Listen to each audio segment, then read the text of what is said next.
성경은 마지막 세상이 소돔과 같을 것을 예언했습니다. 두 증인이 권세를 받아 1260일 동안 온 세계의 마지막 심판의 경고를 마치고 나서 3일 반 동안 쓰러졌다가 이리로 올라오라는 공중 재림하신 예수님의 음성을 듣고 하늘로 올라가는 일이 있습니다.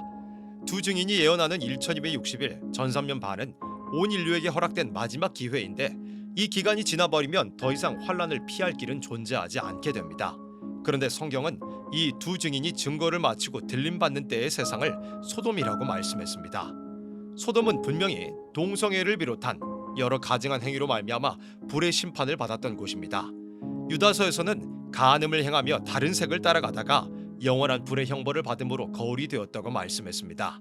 하나님께서 남자와 여자를 창조하시고 한 남자와 한 여자가 만나 가정을 이루라고 명령하셨습니다. 마지막 세상이 소돔과 같다는 것은 동성애를 비롯한 여러 가증한 행위로 말미암아 하나님의 창조와 명령을 부정하는 세상이 된다는 의미입니다. 신임 주한 미국 대사 필립 골드버그가 우리나라에 들어왔습니다. 그런데 이 사람은 동성애자입니다. 대사로서 첫 공식 대외 행사가 지난 7월 16일에 열렸던 퀴어 축제였습니다. 단상에 올라서 누구도 버리고 갈 수 없다며 인권을 위해서 계속 싸우겠다는 발언을 했습니다.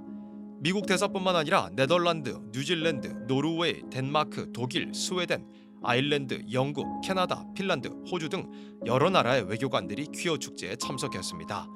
종교계에서도 퀴어 축제에 등장했는데 불교 조계종에서도 참석하여 부수를 열고 물건을 나눠주고 가톨릭에서도 참석하여 부수를 열고 무지개 부채, 성경 구절이 들어간 홍보물 등을 나눠줬습니다. 십자가도 등장하고 퀴어 성서 주석 같은 책도 등장하고 예수님의 사랑을 왜곡하는 홍보물도 배포했습니다. 신학교에서도 퀴어 축제를 앞두고 참여를 유도하는 일도 있었습니다.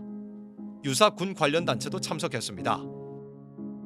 지난 4월 21일 대법원은 동성 간 성행위가 객관적으로 일반인에게 성적 수치심이나 혐오감을 일으키게 하고 선량한 성적 도덕관념에 반하는 추행에 해당한다는 판단은 이 시대의 보편타당한 규범으로 받아들이기 어렵다면서 두 남성 군인이 동성 성행위를 한 사건에 대해서 동성 성행위를 처벌하는 군형법으로 처벌할 수 없다고 판결한 바 있습니다. 사실상 군대 내 동성 성행위가 대법원을 통해서 허용되었다는 우려가 많습니다. 진보당, 정의당, 노동당, 녹색당, 민주노총, 전국장애인 차별철폐연대, 페미니즘, 기후위기, 동물권리 등 무신론과 유물론 그리고 공산주의의 미혹에 이용되는 여러 세력들이 퀴어 축제의 모습을 드러냈습니다. 과거에는 퀴어 축제에 소련 깃발이나 이석기 석방이 등장하기도 했었습니다. 동성애 투쟁이 공산주의자들이 적극 이용하는 수단이라는 사실은 분명합니다. 동성애 투쟁가인 콜린 윌슨과 노라 칼리는 동성애자 억압에 맞서는 투쟁은 자본주의 사회를 철폐하고 자본주의가 왜곡한 성과 성 역할을 바로잡는 투쟁이다. 여기서 핵심은 노동계급이 주도하는 사회주의 혁명을 통해서만 이런 변화를 이룰 수 있다고 했습니다. 세계 여러 기업들도 동성애 확산에 동참합니다. 구글, 애플, 마이크로소프트, 페이스북, 아마존, 테슬라, 소프트뱅크, 소니, 파나소닉, 인텔 등 세계적인 기업들이 동성애 옹호 행사에 참석합니다.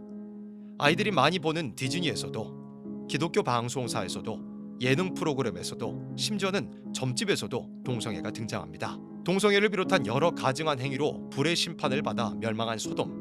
지금 이 세상은 성경에 예언된 대로 소돔과 같이 되어가고 있습니다. 우리 성도들은 이런 흑암 덮인 세상 속에서 예언의 말씀으로 빛을 비추고 성결함을 지켜 다시 오실 예수님을 기다려야 합니다.